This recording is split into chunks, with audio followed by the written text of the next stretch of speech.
Hi there, and welcome to Decision Time. I am Juliana Tattlebaum. The Bank of England is just minutes away from announcing its latest policy decision, with markets split on whether we'll see a rate cut, with rate bet probabilities putting the chances of a policy loosening at just under a third, or whether they hold steady.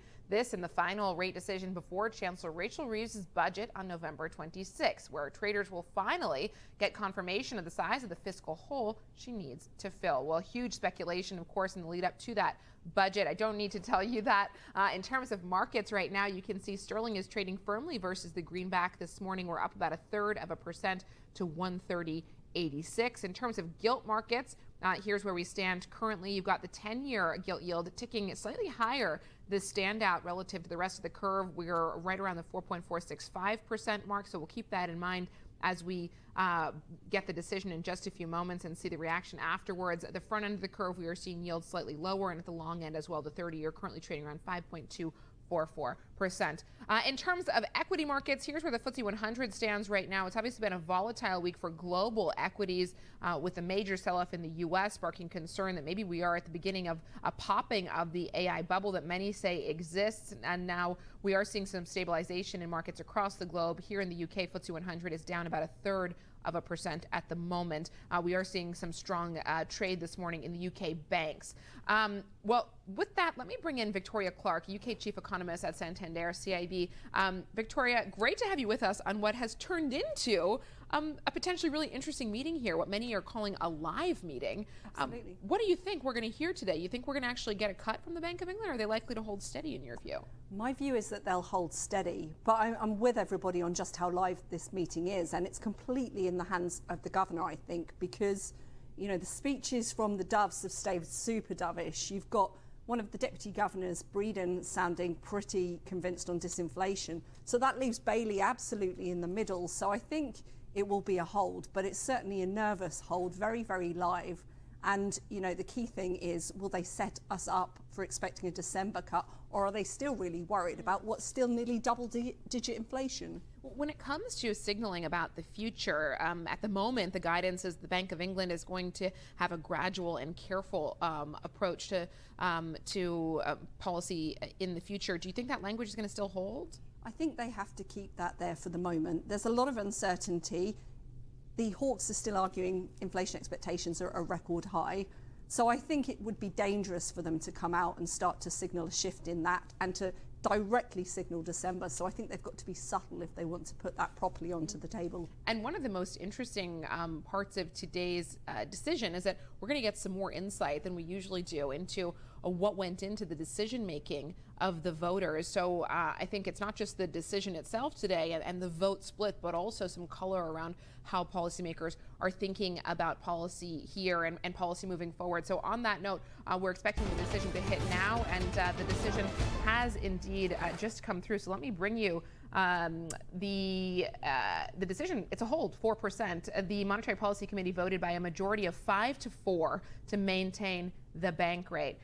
In terms of the expectation, the polls suggested a 6-3 vote potentially to hold at 4%. So the hold is bang in line with expectation, but it seems like it was a closer call than some had expected. In terms of the commentary here, let me bring you what the Bank of England is saying. And also the split. Breeden, Dingra, Ramsden, and Taylor voted to cut rates by 1/4 percentage point. So those were the 4 votes who dissented against the hold. Governor Bailey saying we still think rates are on a gradual path downwards, but need to be sure the CPI is on track for 2% before cutting again. So some clarity there around how they're thinking about the future. Bailey saying that current market pricing for interest rates is close to a fair description of my position. Overall risks to inflation are more balanced. There is value in waiting for further evidence this year. In terms of the CPI, Monetary Policy Report from the Bank of England, CPI judged to have peaked at 3.8% in September and will fall below target in Q2 2027. The risk from greater inflation persistence is less pronounced. The risk from weaker demand is more apparent. That seems like quite a dovish signal in my view.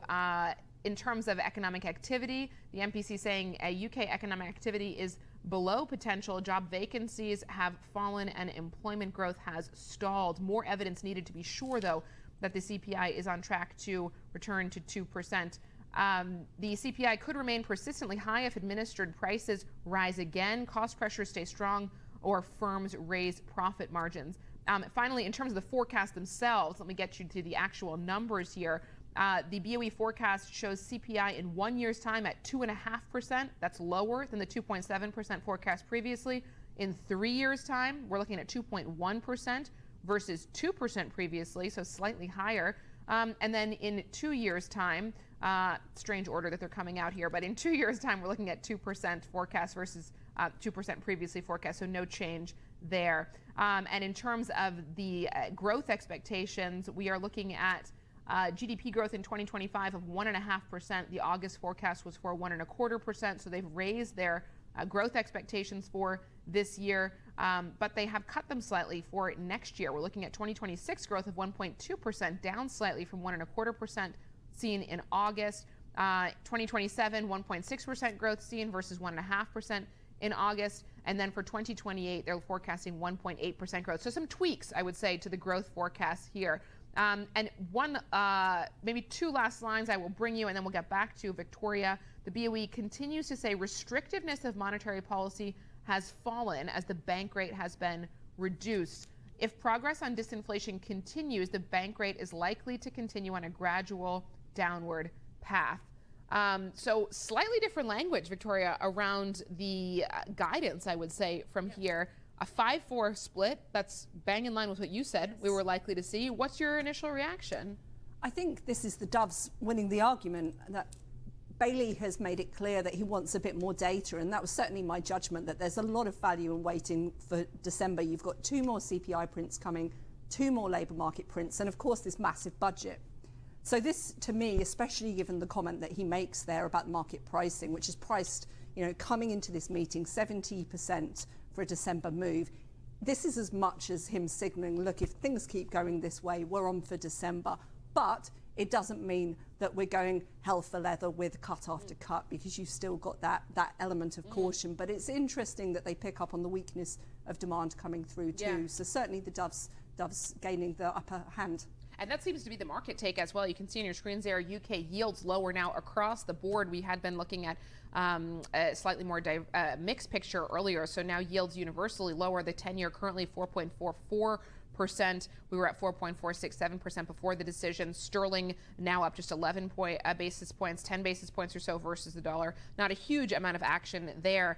Victoria, you mentioned the budget, and that's clearly one of the biggest wild cards here. When it comes to what we could hear from Chancellor Reeves, what could significantly change the trajectory of the policy path from here? There's 2 things I'm looking for. One is the scale of the tax measures and how quickly they hit. The expectation had been that they might actually not hit for some time, but I'm increasingly thinking that they could be quite impactful next year and speed up rate cuts. And the other thing is what measure we see from the Chancellor on inflation. There's clearly a focus on getting inflation-beating measures in there. And if you see meaningful things on both of those, it could be that the Bank of England comes in December and is even more dovish again. Victoria, really appreciate the analysis. I want to get out to our colleague Ritika now, who has been locked in, pouring through the report from the Bank of England this morning. So Ritika, we are all waiting on tender hooks to hear a little bit more about what went into today's decision and how individual policymakers thought about their votes. Yes, Juliana, pouring through the details over the past couple of hours. It was as the markets expected, a hold for interest rates at 4%, but it was a tight vote, a 5-4 split, the majority opting to keep rates steady. The Bank of England Governor Andrew Bailey, he was in that camp. They said that the overall 2 key risks are now more balanced. The risk of persistent inflation is less pronounced, but what is more apparent is the risk of weakening demand. And they see that inflation has peaked at the 3.8%, and that progress on disinflation continues as policy is still restricted. The question really is, though, what more they need to see from the data to warrant a rate cut, given we have seen a significant softness in data since September. And this is what we were discussing earlier today. Many of some of the big banks calling for a surprise rate cut in the decision today. Now, the report suggests that they still need to see inflation coming down more persistently. And now they do actually have their own paragraphs, as you mentioned at the start. Now, Andrew Bailey says that he sees value in waiting for more evidence. He says that the latest CPI data was promising, but it is just 1 month of data. And they, of course, will get a host of data between November and December for them to mull over. And of course, the question of the autumn budget still looms large. This was not taken into account into their latest forecast, and so it could be redundant pretty quickly. They do still see rates falling at a gradual path, so there wasn't much change when it comes to the language there. So as a whole today, Juliana, but December is still very much in play.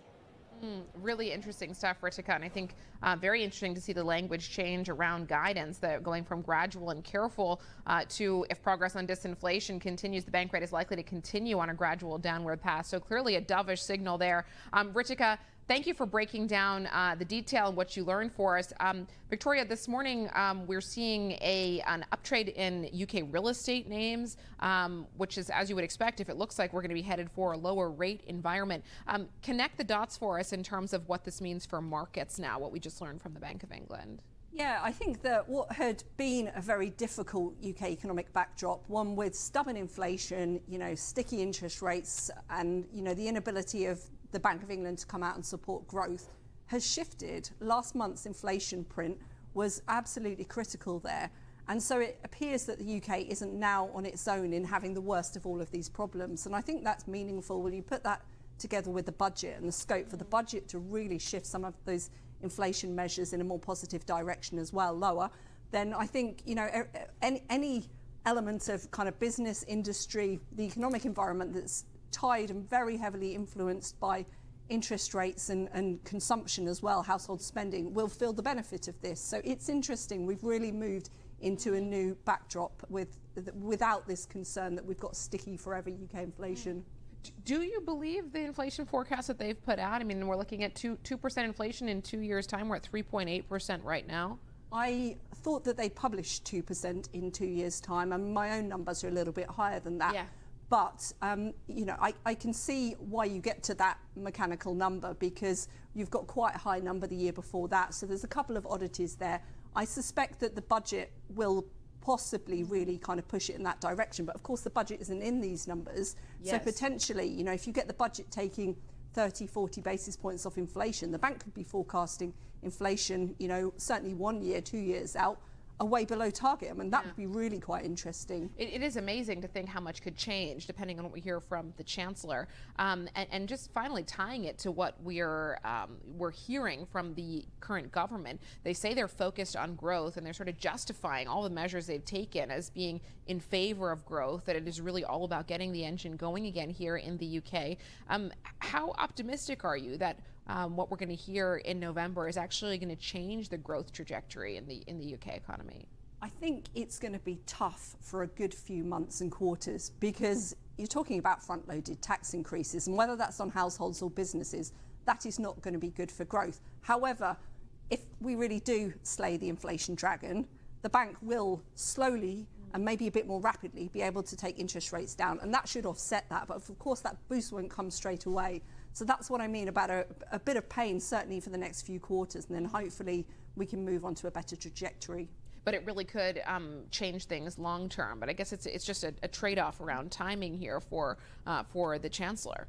It is, yeah. There's a lot of questions about how you time the tax changes. I think her focus is definitely in this budget to get interest rates down, to get inflation down, to try and deal with a lot of those pressures on households and the pressures on bills, and then to do the hard work in the background on planning reform and various other structural adjustments that need to happen. But that's all slow burn in terms of the growth impact of all of that. Yeah. Victoria, well, we really appreciate you being here with us today to digest what's become an interesting decision and potentially a significant shift in the way the Bank of England is thinking about the policy path from here. Victoria Clark's UK Chief Economist at Santander CIB. Let's get you a check on markets and how the investment community has reacted to today's decision. You got sterling on your screens there, 130.61 versus the dollar. In terms of the yield curve here in the UK, this is where gilts stand right now. Before the decision, we had the 10-year gilt yield trading around 4.467%. We have now shifted lower to 4.435%. We're lower across the curve. So the front end also coming down now 3.72%, and the long end, the 30-year, trading around 5.2%. And of course, that has significant implications, the rates outlook for the mortgage market and the home builders. And we have seen a meaningful reaction there. We'll get to those in just a second. Here's the FTSE 100, though. The headline index here, basically flat this morning. We have seen downbeat trade across Europe. So obviously, Bank of England, just one factor that's contributing to the trading narrative today. A lot of dependence on what's gone on in the U.S., of course, as well. But in terms of the domestic UK names, here's a look at the home builders this morning.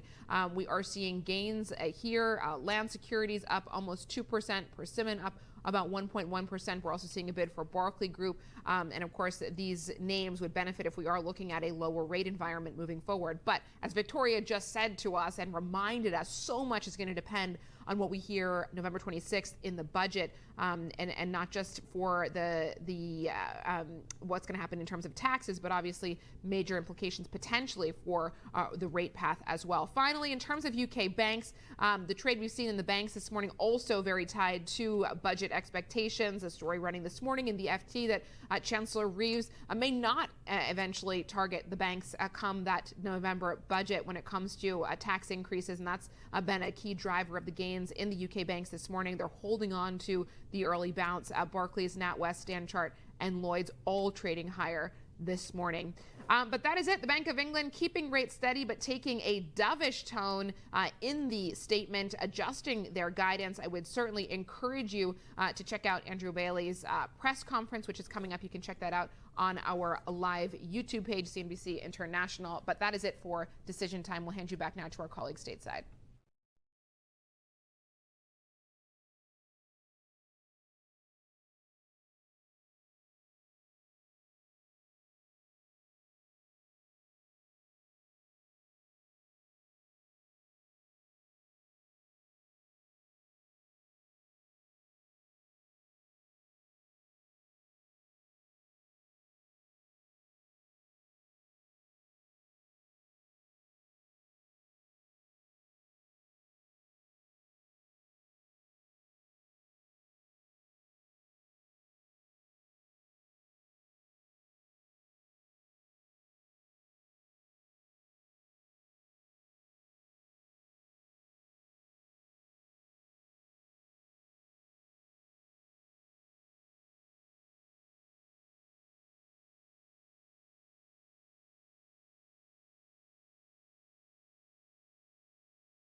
Yeah, I'm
Hi, everybody. Thank you for being here. Welcome to the November Monetary Policy Report press conference.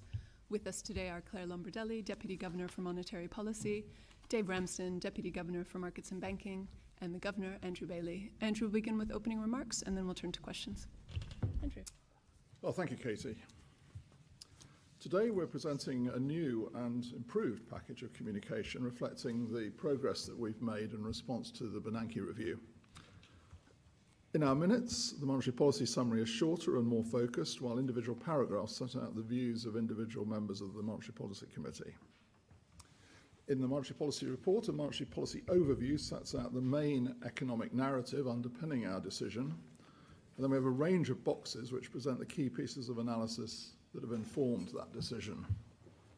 And the report now presents detailed scenarios with illustrative monetary policy responses in addition to the central projection. Taken together, the new report and minutes are designed to allow us to adapt and respond in a world of greater uncertainty, putting greater weight on the key judgments behind our decisions, emphasising the underlying economics as much as the precise numbers, drawing on a wider range of analysis and framing our discussions within a broader range of risks.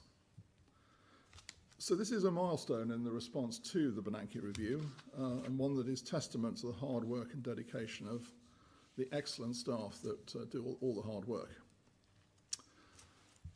It is, however, today a moment of great sadness for us. During the preparations for the November meetings, we lost a much-loved and respected colleague, Pavandeep Dharmi. Pavandeep was a mainstay of supporting the MPC for a very long time. His insight and his commitment helped shape the documents that we've published today. And so we've dedicated this edition of the Monetary Policy Report to Pav. The new material presents more information about individual views on the committee, but I should say at the outset that we're here today at the press conference to speak to the collective decision made by the MPC, not the individual paragraphs. So on to the substance. Today we've held bank rate at 4%. The start of monetary policy has supported disinflation over past nearly 3 years now. And that progress has allowed us to cut bank rate 5 times, gradually making monetary policy less restrictive, while still seeking to ensure that inflation falls back to our 2% target and stays there. Headline inflation was 3.8% in August and in September, partly reflecting developments in food and administered prices. We expect this to be the peak. Beneath the headline numbers, underlying price and wage pressures have continued to ease. We expect headline inflation to fall to close to 3% by early next year before gradually returning to the 2% target over the subsequent year. But risks to disinflation remain, and we need to wait and see that the downward path of inflation becomes more established before we can cut our bank rate again. So where monetary policy goes from here depends on how 2 big forces play out. On the one hand, inflation is still well above the 2% target. It is possible that it could be sticky. For example, if increases in administered prices were repeated or if labour cost pressures continued to be elevated. There is a risk that the inflationary shocks we have had could have affected inflation expectations and the way wages and prices are determined in the economy. That could lead to more inflationary pressure. A scenario in the report illustrates that the path of bank rate might have to be higher than otherwise in response to that. On the other hand, activity in the economy is below its potential. We see this most clearly in the labour market, where the number of vacancies has fallen and employment growth has stalled. There is a risk that households and businesses remain cautious about spending and investment, holding back demand and weighing on job prospects further. And that could lead to inflation falling below our target. A scenario in the report illustrates that the path of bank rate might have to be lower than otherwise in response to that. Now, monetary policy is being set to balance these risks in order to meet the 2% target sustainably, and so that bank rate is neither too low nor too high. So today's decision is based on 2 key judgments. The first key judgment is that underlying domestic price and wage pressures are continuing to ease. Recent data suggests that the risk from greater inflation persistence has become less pronounced, and the risk to medium-term inflation from weaker demand more apparent, such that overall risks are now more balanced. As the central projection in the report illustrates and is reflected in the market curve, this means that we are likely to continue to be on a gradual downward path for bank rate. Chart 1, which has just come up, shows 12-month inflation in the Consumer Price Index since 2021, that's the white line, along with its components, the coloured bars. The increase in inflation over the past year has been driven in large parts by the contributions from energy prices, that's the orange bars, which are no longer pulling inflation down, and higher food prices, that's the purple bars, as well as increases in a number of administrative prices that have held up the contributions from services prices, and they're in the yellow bars. The shaded area on the right-hand side shows how we expect headline inflation to ease again in the coming months as lower domestic cost growth passes through to lower services price inflation. And as we look beyond the next 6 months, the effect of past increases in administered prices should also drop out. Provided they are not repeated next year, that should shave off another 0.5 percentage point or so from services price inflation in the second quarter of next year. As chart 2 shows, disinflation in underlying services price inflation has continued. Although progress had slowed in recent months, high-frequency measures moved lower in September.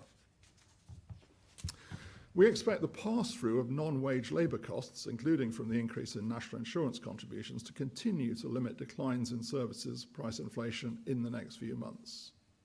But we expect progress to resume next year.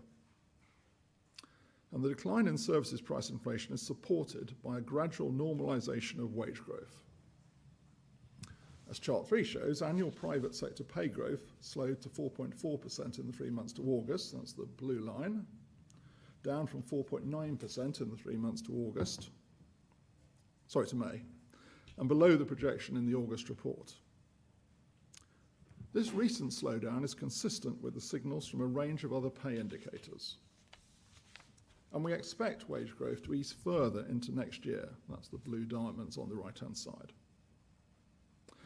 There are signs that disinflation is on track. But that is not to say that the risk that the recent rise in prices could feed into more inflation through second-round effects has gone away. The recent pickup in inflation has been driven in part by food and energy prices. These are salient to consumers and often affect inflation expectations. So we have to remain careful that this does not lead to any additional second-round effects on wage and price setting in the UK economy.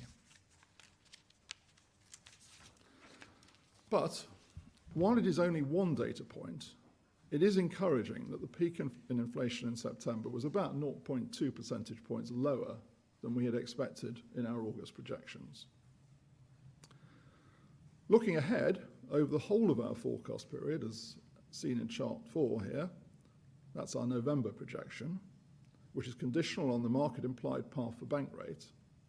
This suggests that CPI inflation will fall to close to 3% early next year and then decline gradually towards the 2% target after that. Further disinflation is being underpinned by subdued economic growth. Some economic slack is needed to squeeze out the remaining stickiness of inflation. A looser labour market eases the pressure on wages, and moderate demand conditions combined with spare capacity within firms limits the scope for firms to pass on higher costs to prices. As disinflation progresses, however, there is a risk that activity cools too much or for too long. In our central projection, we expect growth to pick up gradually to solid quarterly growth rates of about 0.5% towards the end of the forecast period. As chart 5 shows, while consumption growth has remained subdued, real household disposable income has recovered. That's the orange line. That should support a recovery in consumption growth in coming quarters. But the pickup in growth may prove harder to achieve if consumers remain cautious about spending in the face of high uncertainty and a weakening labour market. And it has become clearer when I've been on the road with our agents in recent months that the labour market is slowing too. And we see this in the data too. As measured by the ratio of vacancies to unemployment, shown in chart 6 here, further slack has emerged. Not just through a reduction in unfilled job vacancies, as over the past year, but also through an increase in unemployment. So this takes me to the second key judgment, that if disinflation continues, bank rate is likely to continue on a gradual downward path. The restrictiveness of monetary policy has fallen as bank rate has been reduced. So the extent of further reductions will depend on the outlook for inflation. A gradual approach allows us to assess the balance of risks to inflation, on the upside from more inflation persistence and on the downside from weaker activity, as the evidence evolves. As you can see from the vote today and from the committee members' new individual paragraphs in the minutes, making this assessment involves weighing the evidence on both sides. Different members have reached different conclusions on the balance of risks. Some members think something like the upside scenario is more likely than others, with the policy implications that come with that. Other members put more weight on something like the downside scenario, with implications for their views on policy. And with every cut in bank rate, how much further to go becomes a closer call.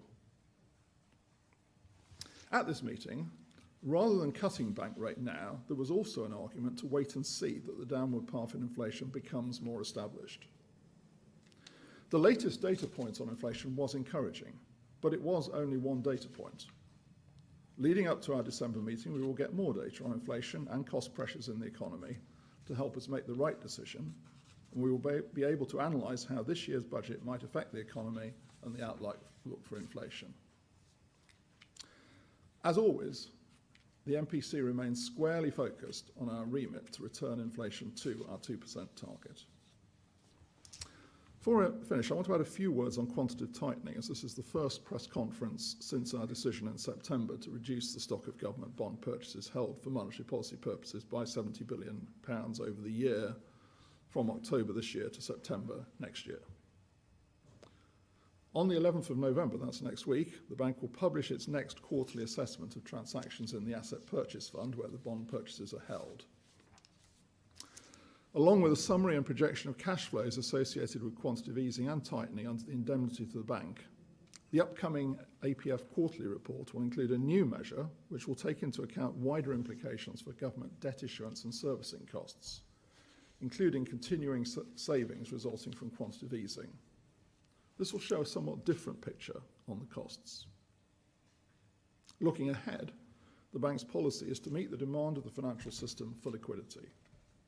Our approach is to transition to a demand-driven framework under which reserves will primarily be supplied by repo operations. This allows the bank to reduce the asset purchase facility in line with its monetary policy objectives and thereby reduce the exposures of the bank and the wider public sector to interest rate risk, whilst the bank provides the reserves through lending operations needed to maintain monetary and financial stability. This is important in supporting the operation of financial markets, including the gilt market, and in reducing the future exposure to interest rate risk. So with that, Claire, Dave and I will be happy to answer your questions. Thank you. We'll start with Ed and then Maureen.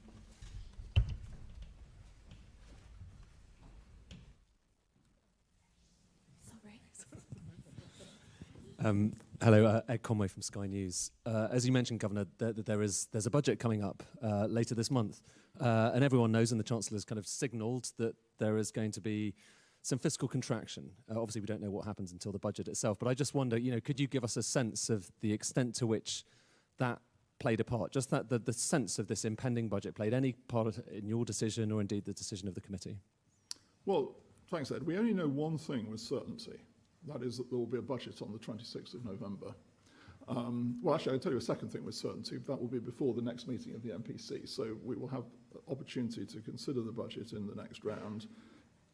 As I'm sure you know, because we've said it many times, we condition our view of the economy and our projections on announced fiscal policy.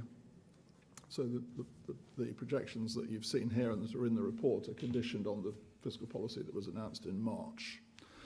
it's not for us to speculate what's going to be in the budget. That's for the Chancellor to announce in the budget, and we'll then respond to it. Maureen. Hi, Mehreen Khan from The Times. Just to follow up, the Chancellor made quite an unusual decision to do a pre-budget speech, which actually was a lot about monetary policy. She kept repeating her insistence that she wants to help you out in the fight against inflation through her fiscal policy. Governor, given that you had the decisive vote, I'm interested in whether you didn't seem to have been convinced by her message, particularly given your assessment of the economy seems to be that actually the risks to inflation are a little bit less pressing, as you say in the report. And finally, the other message the Chancellor had is that everyone in the UK needs to be in it together. We all need to play our part. Does the Bank of England also need to play its part in the situation the economy and the public finances are facing? Thanks, Maureen. I mean, in no sense are we passing any judgment on what the Chancellor said this week. As I've said, our very, very clear convention is that we condition our view on what's been announced. So we will do that. We have done that this time, and we will do that again next time. By the next time, there will be a new announcement. So we will have new fiscal policy to assess and condition our view of the economy on, and that's what we will do. So in no sense are we passing any judgment on what the Chancellor said this week. That should be very clear. Sam and then Darshini, please. Thanks, Sam from the FT. Governor, in your statement in the minutes, you allied yourself with a forward-looking Taylor rule and a similar market path, which points to 2 more cuts and things levelling out at 3.5%. Is it fair to say that, therefore, you now see 3.5% as a terminal rate for the bank? And could you give a sense of the debate and the range of views on the committee as to where the terminal rate would be? And just another follow-up on the budget. For you, again, personally, would it have been quite a closer call for you now in terms of cutting rates immediately if you didn't have the advantage of waiting until the budget had been held before and getting that on board before moving? Well, let me take that question first, and I'll come back to the question on terminal rates. I think there's a very important point which I think you'll pick up not only in my paragraph, but actually other paragraphs, which is, and I mentioned it in my opening remarks, we've had one inflation number which came in under our projection. That's obviously very welcome. I think it does suggest, as I said in my comments earlier, that we've reached the peak. But my own view is, and I think colleagues share this in some measure, that of course we really do need to see more than one number to establish that is sort of in the picture, as it were. So I will be looking very carefully at, as I just said, at the data that we will get before the December meeting. That will be a very important consideration for me. So yes, we will have a new fiscal policy by that stage to condition on, but really importantly, we will also have more numbers. And I'd emphasise that because we always have more new numbers, obviously. But the point is that we are at quite an important moment here, because we've had one set of inflation numbers, which I think can give us some encouragement, can point us in a direction, but we need to see more than that. Coming back, your question on first of all, I mean, I think all of us chose our words very carefully. For me, the market curve at the moment does give a reasonable view of a sensible path.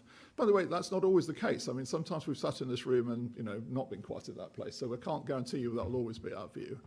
On the terminal rate question, I think it's probably quite clear also from comments, not only in this set of minutes, but in other comments the committee, as members of the committee have made, in speeches they've made. I mean, we do divide somewhat into 2 camps. I don't want to overdraw it. There are those who I think who do take a view that, they do take a view on R-star and on the so-called, if you call that the terminal rate. There are those, and I'm in this group, who don't actually, frankly, feel that there is enough confidence around any measure of an equilibrium terminal rate, and that when we look at this question of restrictiveness, we're looking much more at the evidence on the sort of the change over time, as it were, in the path of restrictiveness, rather than looking at the terminal rate. But anyway, Claire may... Yeah, I mean, happy to. We've set out quite a bit, actually, in the report in the risk sector. There's a chart 3.4 that shows you all the different ways that we look at this. I mean, our analysis is that policy is still restrictive. There's, as Andrew says, a difference of views. Some members have sort of raised this in their paragraphs about it. I mean, it's quite determining how restrictive you are and issues around terminal rate, obviously quite complicated. It's quite challenging. It sort of gets more challenging as you lower rates, right? Yeah. So, we've sort of said that, but there's quite a lot of material in here that we've shown on this, and as Andrew says, the individual powers I think also give you a bit of a sense of how different people look at it. There is a difference of view, both about what the debates and discussions around what the levels may be, but also around these more sort of philosophical questions about actually how do you try and work it out, how important it is to you in thinking about your policy. And again, you can see that in the difference of views here, with it being a bigger issue for some people than for others. The only thing I was going to add, because again, as part of what we've done today with I'd agree with Andrew. This is a milestone in terms of responding to the Bernanke review, is that we are trying to be as open as we can about, for example, the various risks. So one is this point about just how restrictive is the monetary policy stance. I mean, just to reinforce something Claire just said, one thing that we've added this time, as rather than just repeat the mantras about that there's a range of views on restrictiveness, is that some of us do put more weight than others on these quantitative estimates. But there is something in the minutes in para 12 where we say that, as bank rate approaches neutral, the contribution of monetary policy to underlying disinflation would become harder to discern, making the case for further policy easing more finely balanced. So this notion that, because we've been able to reduce the degree of restrictiveness, we would all agree that we're getting closer to the neutral rate or the terminal rate. So, that gives you some sense also that the debate and the way we're thinking about this is inevitably going to evolve and change in the future. Darshini, and then Halia, please. Thank you. Darshini David, BBC News. Another budget one, I'm afraid, but in terms of last year's budget, because the MPC have been increasingly clear in your reports in recent months about the role that measures such as the increase in national insurance, national living wage, have played in increasing price pressures and wage pressures. To what extent has that contributed to hesitancy over the last year when it comes to the cutting of interest rates? And if I may too, you've highlighted the risks in the stock markets in recent weeks and months, and particularly when it comes to AI stocks. Now, those concerns have gathered pace somewhat over the last few weeks. Can you give us an update on your thinking there? Sure. I'll repeat something I know I've said before, but I think it's important and I can sort of update it a little bit. Of course, for us, the big question was how would the change in national insurance contributions pass through? What was going to be the transmission of it? It's something we spend a lot of time on. I mean, when I go around the country, I'm afraid it's the first question that businesses get from me usually, which is, can you explain to me how you've responded to it? And we've set out in the past, there are a number of channels working through sort of margins, employment, wage settlements, investment to improve productivity. That takes rather longer, and obviously prices. I think I've said before, in the early days, obviously, and they're not mutually exclusive, by the way, there was a sort of tendency to tick all boxes. I think over time, I would say that the two labour market stories have probably come a bit more to the front of the responses we get. So I say, people who are not, employment has reduced. Now, by the way, I think that comes more through not hiring than, we're not seeing much of a pickup in redundancy measures, for instance, but I think it comes more through the channel of not hiring. And I think some others then say, well, actually, no, our wage settlement was lower than it would otherwise have been. That, by the way, is also affected by the interaction with the national living wage, because if you've got more people around the national living wage, that channel is not as open as it would be if you haven't. So that's a relevant consideration. So I think we've picked up some more of that, as I would certainly say so. On the stock market AI question, I just say one thing about this. I mean, it obviously is something that we look at very carefully, and you'll be hearing that we're going to do it. The next thing we'll produce is the next financial policy report. So, you'll be hearing more about that on the financial stability report. The one thing I would say is this, because I think I've read a number of articles that have questioned this. it is, of course, perfectly possible and perfectly consistent that AI could be the next big mover in terms of productivity. So it could be the next general purpose technology. My own view personally is I think, more likely than not it probably is, but we've still got quite a way to go to actually sort of see that demonstrated. At the same time, we could have a bubble, because obviously the markets are pricing the future stream of returns from this, and that's uncertain. And so, those two things are not inconsistent. The markets could overprice the returns, but the returns could still be substantial. So we'll see. But we are watching obviously the implications for financial stability, and then the pass-through that could happen into the broader economy, such as covered here in the monetary policy report. We, of course, will watch that very carefully. And just to reinforce that point on the reason we've also flagged this risk in the monetary policy report is because were that bubble to deflate or burst, that would represent a tightening in financial conditions, that would weaken global demand, and that would have spillovers back to the UK. So it is relevant to us on the MPC as well as the FPC. Helia, in the middle there, and then Phil Aldrich.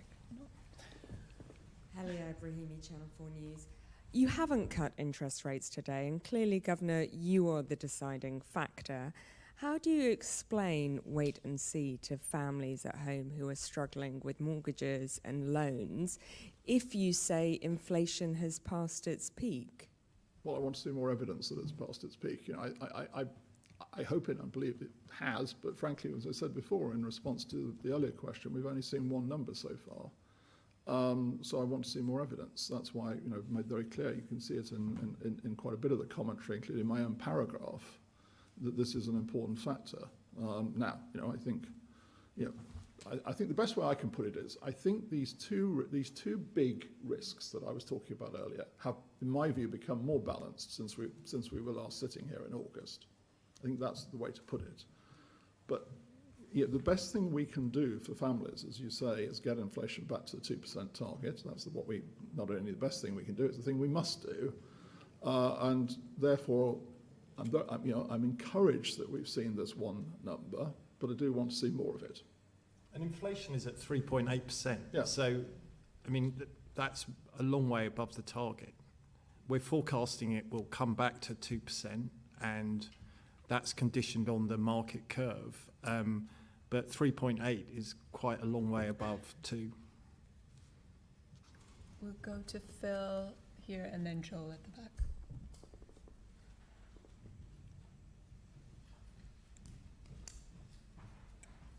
Thank you. It's Phil Aldrich at Bloomberg.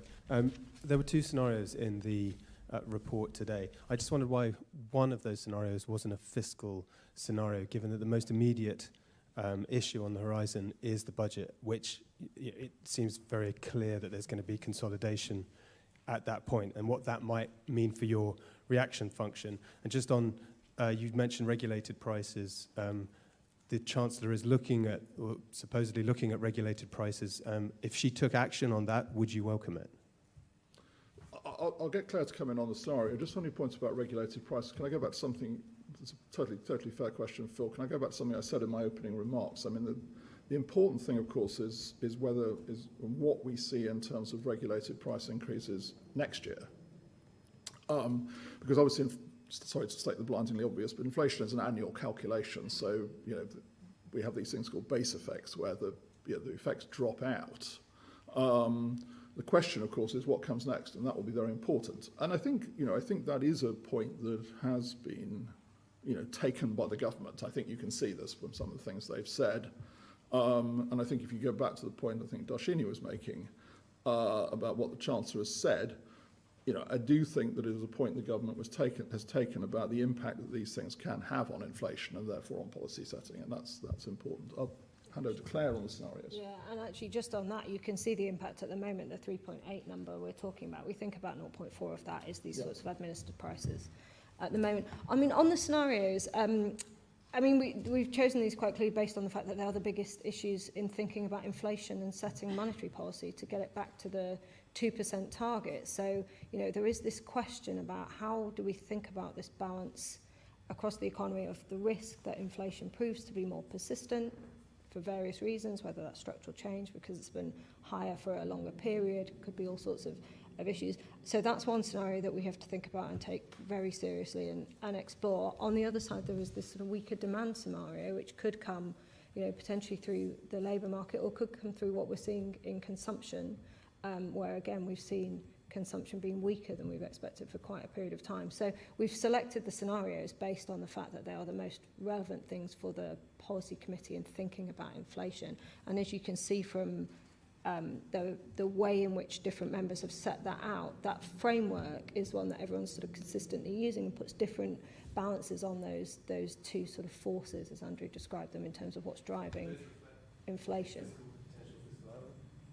Do either of those reflect the potential fiscal outlook from the budget? So what we've done on the assumptions we raised, as Andrew said, what we do is we condition all of our work on the announced fiscal policy as it stands now. So that's the fiscal stance that was set out at the last budget. Joel and then Philip. Joel Hills, ITV News. Governor, ITV viewers will take the view that strong pay growth is rather a good thing. Thank you very much. Could you just explain to them why the bank takes a different view? And also, your Deputy Governor said in a speech in May that she thought a sustainable rate of pay growth is around 3% or potentially a bit higher. How confident are you we will get there in the next few months? Well, I'll take the first part, and then Claire may want to comment on the second part, because we have quite a few deputy governors, but I think it was actually Claire you're talking about here. So, look, pay growth, as we say in almost I think in every report, and I was saying earlier, obviously is an important determinant of inflation, and it feeds through. That said, of course, one also would expect a relationship between realised inflation and wage bargaining going forwards.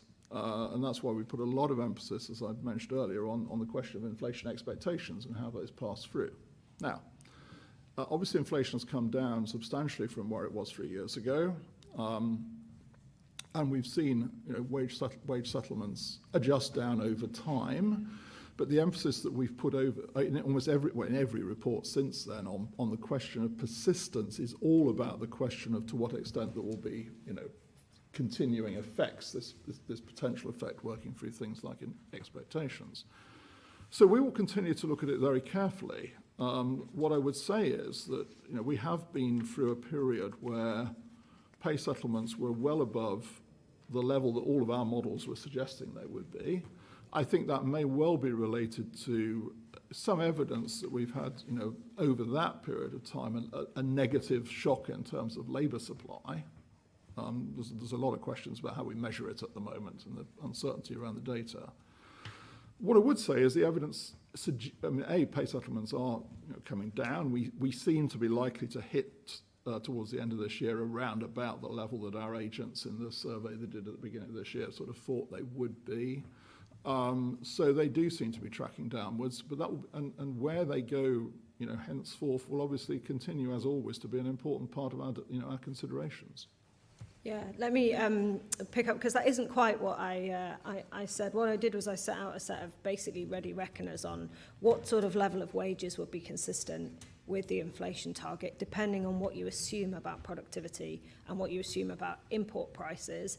Actually, most of those estimates were higher than 3%. I mean, wage growth is obviously something that we look at really carefully. It's 4.4% at the moment. That is higher than a target consistent number. We expect it to be coming down. It's one of the bits of evidence that we're going to be looking at very closely. I mean, as it is in our current forecast, we do have it at 3% towards the end of the forecast, consistent with the target. But it depends on what you assume about all these different variables. And that's what I was talking through, just actually how do these ready reckoners work, and what do you think about import prices and productivity and how that affects. And what do you assume currently? What's a sustainable rate of pay growth?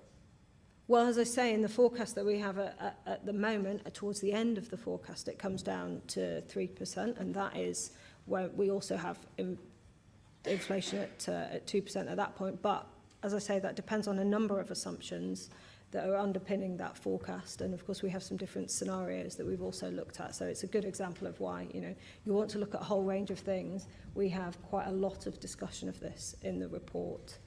because of it's important to us in terms of these underlying drivers of inflation. And it's worth saying that a key underlying assumption that means that 3%, which is what we're forecasting for Q2 2027, would be consistent also with inflation returning to our target, is that there will be some productivity growth, you know, around about, I think, probably moving up towards 1% or so. But that's the, you know, that's how you can kind of make those two things consistent. But there's uncertainty around productivity, and you know, it is absolutely critical that there should be some productivity growth. There's also uncertainty about import inflation at the moment as well. So, you know, it's not as straightforward as you might hope. Philip, and then Sue. Hi, Philip Inman from The Guardian. I wanted to take a slightly different tack, which is to look forward to next year when you have a forecast for growth slowing, you have unemployment rising, and yet wouldn't it be reasonable for the public to think that you were more accommodative than you are planning to be? You still have restrictive interest rates next year when the economy is quite clearly suffering under your scenario before it recovers in 27 and 28. Why do you still hold that? Wouldn't the public think that it's reasonable for you to cut rates faster in that scenario? Well, in terms of judging the restrictiveness of policy, I think it comes back to the answer I gave to Sam's question earlier, actually, which is, as we look forwards, this question about how restrictive policy will be at any given point in time. In my read of it, I always say, look, it depends on how the change in monetary conditions evolves. I don't have a view on the terminal rate. I don't fall into that school, frankly, because as I said earlier, I think just to be technical for a moment, the standard errors around those two estimates are just too big. So what that means in practice is that every time we meet, we have to rejudge this question in the sense as to how restrictive is policy, and that's got quite interesting over time. I mean, I'd give you the most obvious element of this question, which is mortgages, because the mortgage market in this country has changed fundamentally in the last 15 years. It's gone from being a variable rate market to a fixed rate market. That means that actually the transmission of monetary policy takes longer, comes through more slowly, comes through in parts, because obviously it depends on the balance of the mortgages that people have. And so we have to keep coming back to this question as well, and this is a point I think Dave was making, into financial market conditions and rejudging this restrictiveness question. And as I think you can tell from the individual paragraphs, there are different views on the committee about just how restrictive policy is at the moment. So some of my colleagues would I think push back at you and say they don't think policy is particularly restrictive at the moment. I think that it is still restrictive, but as we said, as Claire was saying earlier, and I would agree, the degree of restriction is reducing, which sort of is consistent with cutting, obviously, and we will have to judge that question going forwards about how restrictive it continues to be meeting by meeting. Can I add a point on growth, which I think is quite important, which is from an inflation perspective, it depends what's driving the weak growth that really matters, and you can't necessarily assume that because growth is a bit weaker. And actually, we do have growth sort of strengthening through the period in our, it's, it rises a little bit towards the end, but it's really important to think that, depends what's driving the weak growth and whether that is about the level of demand in the economy or the level of supply, and that has very different impacts for inflation. So it's one of the ways we have to sort of think about this. You can't necessarily assume that weakness in activity is going to necessarily reduce inflationary pressure. That's right. I mean, I've said in a number of speeches I've given recently that I think the biggest challenge we have in this country, and by the way, we're not alone. I mean, we're in company here, is that the potential growth rate has fallen over the last 15 to 20 years. Sue and then John Paul. Hi, Sue Chan at The Telegraph. Just following up on questions from Darshini and I think Phil, just stepping back a bit and looking at the last year, would you say government policy on things like the minimum wage, the national insurance increase, packaging taxes have helped or hindered your fight against inflation? And in general, are government interventions to bear down on prices welcome, or should policymakers stick to their knitting to allow you to stick to yours? Well, it's interesting. I think we first, in a sense, drew attention to what we tend to call this hump in inflation in the February inflation report, so 6 months ago. Sorry, 9 months ago, I'm talking about. And actually, when we look back at the February monetary policy report and sort of the shape of that hump, it's a point Dave's made to me a number of times, he's nodding, it looks actually rather like it does today. We've had a few changes in between in what we thought might happen, but it actually looks right. And one of the reasons is that, as Claire was saying earlier, part of that is these so-called administered prices. Now, they do have an impact. And so it is something that we've drawn attention to. And I think the second thing is that the pass-through of national insurance has not been that different to what we were expecting at the time. So those two things have more or less transmitted. Now, in terms of, it's for government to decide its own policies, because government has all sorts of other public policy objectives. I mean, we're one public policy objective, and I use public policy broadly there, obviously, as a term. And there are many other public policy objectives. So to give you an example, in the administered price regime, part of that is water bills. Well, fixing the water system is a public policy objective. It's not Bank of England's public policy objective, but it would not be for the Bank of England to go around saying no attention should be paid to fixing the water system. That would not be, I think, a very sensible thing. So we have to take account of these. I think we do have to draw attention to the effects of these, which we do, obviously, and then factor them into our outlook. John Paul and then Anna. Hello, John Paul Ford-Rockcast from the Daily Mail. Couple of things, please, Governor. Could you talk about, I'm sorry, the acoustics in here are sometimes quite variable depending on where you're sitting. If you could talk a little bit, it would be really helpful. Yes, sorry. John Paul Ford-Rockcast from the Daily Mail. A couple of things, please. First of all, households are worried about income tax going up, perhaps in the order of tens of billions of pounds. How much relief or reassurance can you give them that were that to happen in the order of that, all else being equal, that would provide an impulse to the bank to cut interest rates in December?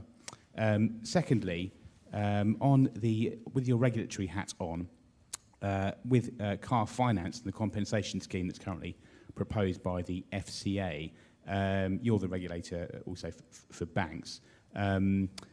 Banks are suggesting it would be disastrous and damage the economy. The FCA pushing back on that.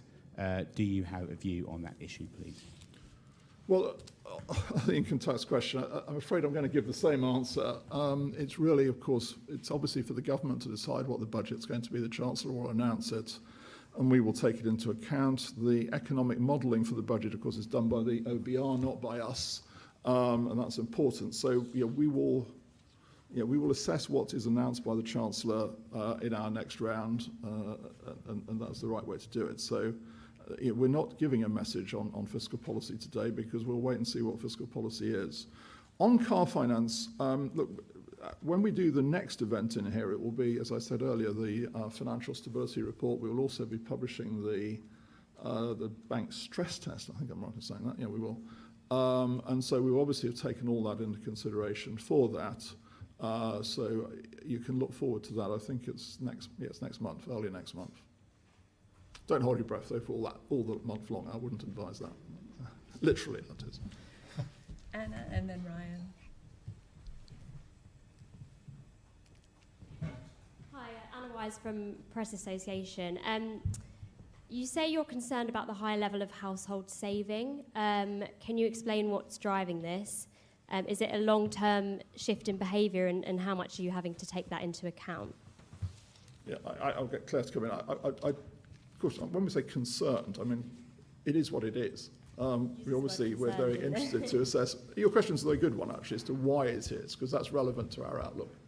Yeah, sure, happy to. And as Andrew says, when we say we're concerned about it, it's one of the factors that is feeding through in our judgment on the level of demand in the economy, and therefore inflation. Obviously, it's for households to choose how they want to behave. I mean, in terms of, we've spent quite a lot of time looking into this because consumption is such a big part of the UK economy that it's a really important driver of what we expect to happen.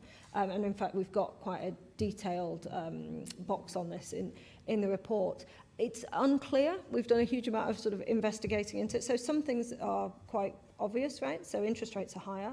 That obviously incentivizes savings and that drives some of the behaviour. There may be some sort of what we call precautionary motives. And if you ask households why they're saving more, they do point to those sorts of things, not necessarily around the labour market, but in general more a response to sort of uncertainty and risks. The other thing that we've had a bit of a look at is this question of are people trying to sort of rebuild their wealth following some shocks. So it could be a combination of things. We've looked at it in quite a lot of detail. It is one of the big drivers, and you see it come out in what a lot of members saying about the risks as they see around the economy. So it's something that we're really focused on. As I say, consumption being over 60% of the economy, it's a big driver of demand.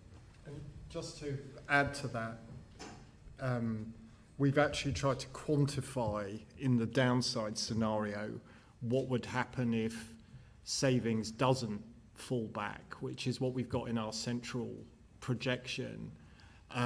For, as Claire was saying, those precautionary reasons. So if you think about the mechanism is savings staying higher, and then we've quantified the impact of that on consumption and GDP. So again, we're trying to sort of not just describe the risks, but also give a sense of what that alternative future might be with the downside scenario, which some members put more weight on than others then in how they vote. Ryan, who's just there, and then Ritika right behind him. Thank you. Ryan Saby from The Sun. What's your message to households when it comes to food inflation, especially with global and domestic cost increases, sees that those prices remain elevated? How can you explain that outlook for the next year, 18 months or so? Well, again, I think in this story that, we've had this hump in inflation over the course of this year. Food is another, as we set out, another component of that. It's about another 0.4, isn't it? I think, something like that. And we thought, and I think we said this probably last time, that probably the peak would be around about sort of the later part of this year. Again, tentatively that looks like it is the case, which is obviously good and helpful. The components of that, as we said before, a bit of a mixture. So there's an element of global commodity prices. It's not spread across the board. It's quite concentrated in a few commodities. Coffee is one of them, for instance. There's some labour costs, undoubtedly, in there. And our contacts do mention the packaging tax as well. That's another element of it. So there's several components of it. The other thing, and I think I mentioned this earlier in my remarks, interestingly, our staff has actually given us some interesting analysis on this. There's a lot of analysis that says food is particularly salient in the inflation basket for the obvious reason that, in a sense, we all buy it very frequently. I was going to say every week or whenever, but I mean very frequently. So we tend to sort of, in our mental map, we can carry around the cost of food more than, say, a flat screen TV, which, well, I only speak for myself, I don't buy very often. It is salient. Now, so therefore, there's a sort of, there's a reasonably well-established view that actually, therefore, in terms of forming inflation expectations, these things will weigh more heavily. Our staff have actually presented some interesting analysis to us suggesting that may not be the case. So, jury's out a bit on that one. But look, it's really, obviously, to your question, really good question, it's really important, obviously, for people, because food is such an important part of the consumption basket. And can I say more so, because for those on lower incomes, food and energy, of course, are an even bigger part because they're the essentials of life. It is important that food inflation comes down. Ritika's just there, and then Maurizio.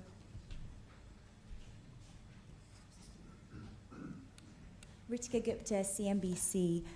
Governor, given the MPC sees a slack opening up in the economy, you've outlined weakening demand or weakening labour market. Do you ultimately think that interest rates are going to have to go below neutral in order to close a negative output gap? Well, I'll bring Claire in. I think there's two parts to this I'd emphasise. One is, what is the level of slack? The second is, how does that any given level of slack influence wage and price formation? tends to be called the Phillips curve relationship, as we tend to call it. And those two things are both highly relevant. I know what you want to... Yeah, I mean, sort of not necessarily is the point. I mean, look, to come back to this point that we have inflation at the moment that is 3.8 is higher than it should be, and it's, you know, we're quite far from a target consistent level. So the slack is unfortunately needed to bring inflation back to target. It's not necessarily needed. If you know, it doesn't necessarily mean that interest rates have to go below their neutral level, because we think we have some now. It's a very uncertain. It's a very sort of hard thing to judge, and you know we spent a lot of time thinking about it. But we do think there's slack in the economy now, and that will sort of widen slightly. Maurizio and then Joel at the back. Hi, Maurizio Allen-Carr from Citi. Just wonder, with this decision today and the minutes in your report, what message you're sending to markets and to business confidence? Is holding interest rates going to weigh down on business confidence, given, you know, expectations of fiscal restraint at the budget and, you know, a lot of other sort of geopolitical uncertainty at the moment? Thanks. Well, can I? Yeah, it's a very good point. So let's try and boil it down a bit. We talked about sort of two sort of risks that we have. One is that higher inflation becomes embedded more, and the other one on the other side is, going back to the previous question actually, is that we get this weaker demand story coming through. Going back to the earlier question, that, you know, as Dave was saying, that, you know, consumption doesn't correct, saving rate doesn't correct. And those two things, you know, are what we're sort of steering between. Now, I think those two risks have become more balanced than when we were sitting here. They were, in my assessment, when we were sitting here in August the last time we were sitting here. I do think we're now in a more balanced position. And I just use again the phrase that I used in my opening remarks. I think rates are on a gradual downward path, but the judgment about when and by how much is going to be very conditioned by how we see this balance of forces going on. Joel at the back.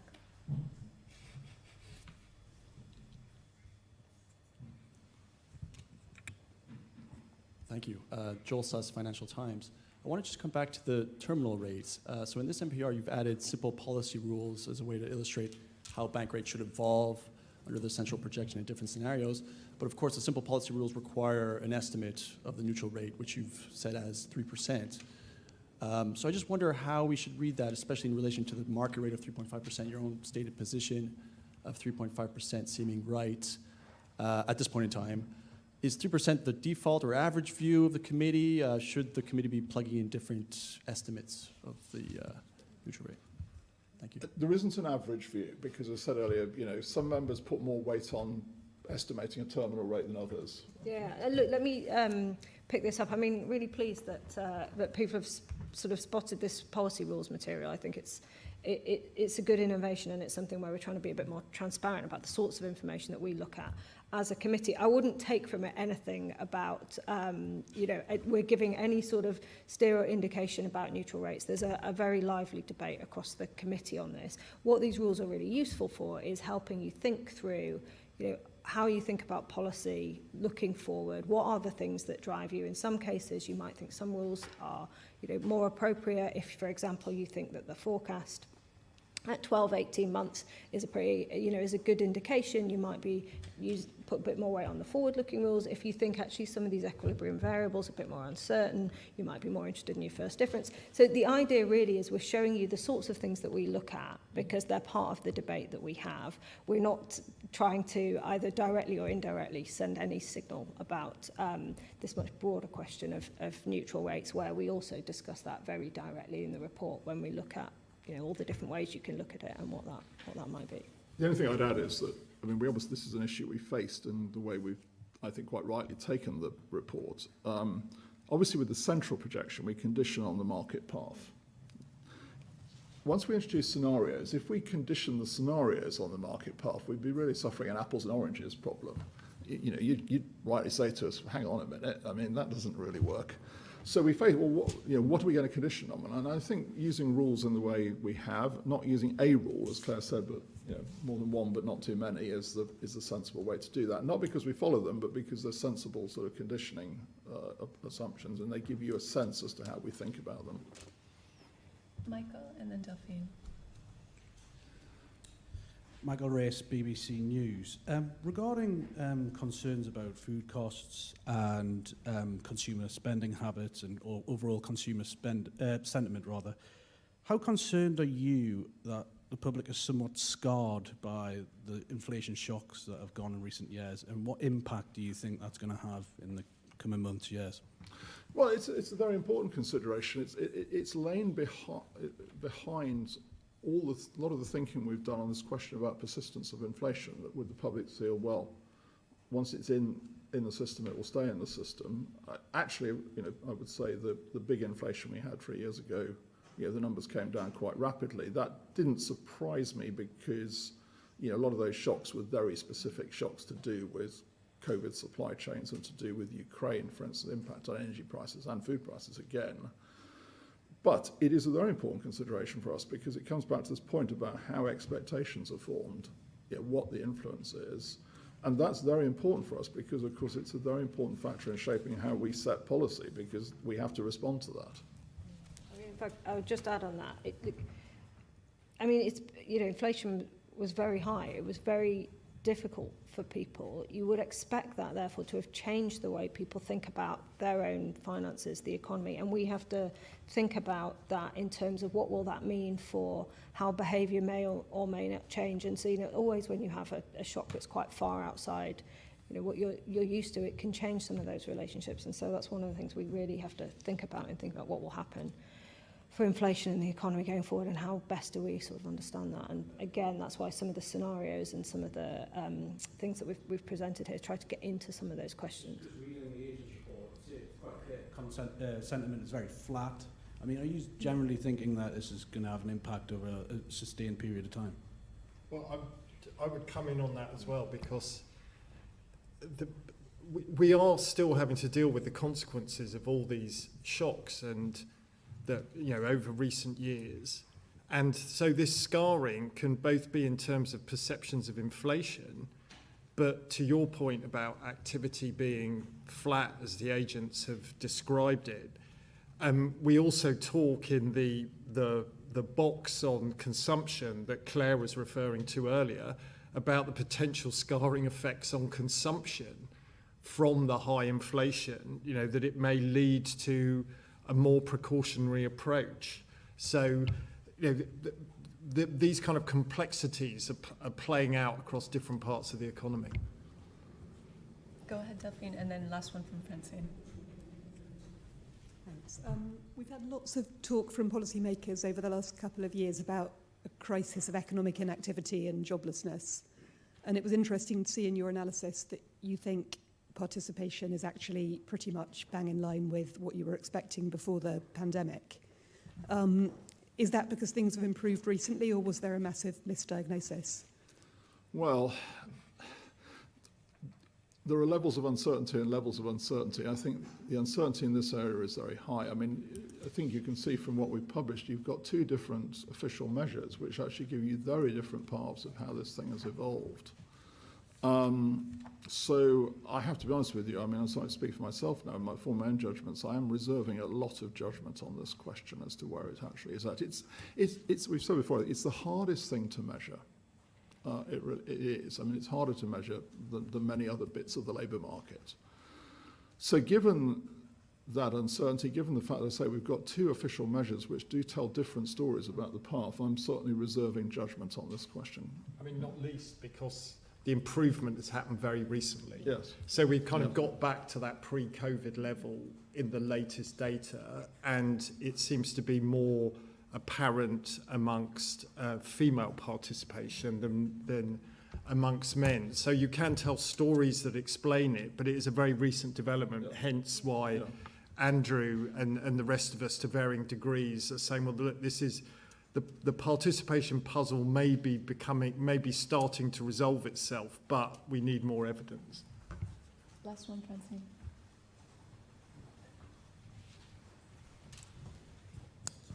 Thank you so much, Francine from Bloomberg. Governor, how do you think the neutral rate has actually evolved over the last decade? Well, having said, of course, that I don't have a neutral rate about it, I think that's a slightly different question. So I think that if you look at the long-run neutral rate, then it's influenced by much more sort of big global factors. And the things that influence that are, one, the aging population, because we all save more as we get older. That's the sort of life cycle hypothesis. And so if you have a population that is on average aging, that will probably increase the stock of saving relative to investment. That would push the long-run neutral rate down. Now, if we get, of course, a pickup in investment demand, which you're probably seeing at the moment more in the US economy than you are in other economies, then that would correct that, if you like. So if you look at something like the AI investment boom in the US, then you'd say that might be something of a correcting factor. And so these are global trends somewhat, so that might go the other way. But that's the sort of framework. I mean, it's the saving investment balance, the impact of productivity change to the extent that's driven by innovation and investment that tend to be the longer run driving factors in those calculations. I mean, it's probably fair if I can just add that we've talked about a range of estimates for the neutral rate between 2% and 4% before. Most analysis would suggest that to the points that Andrew's making, plus if you add in, say, fiscal, you might say that the neutral rate has gone up a bit compared with 5 years ago. But that doesn't really help you at all with where it is in that range of 2 to 4%. Thanks very much, everyone. Thank you.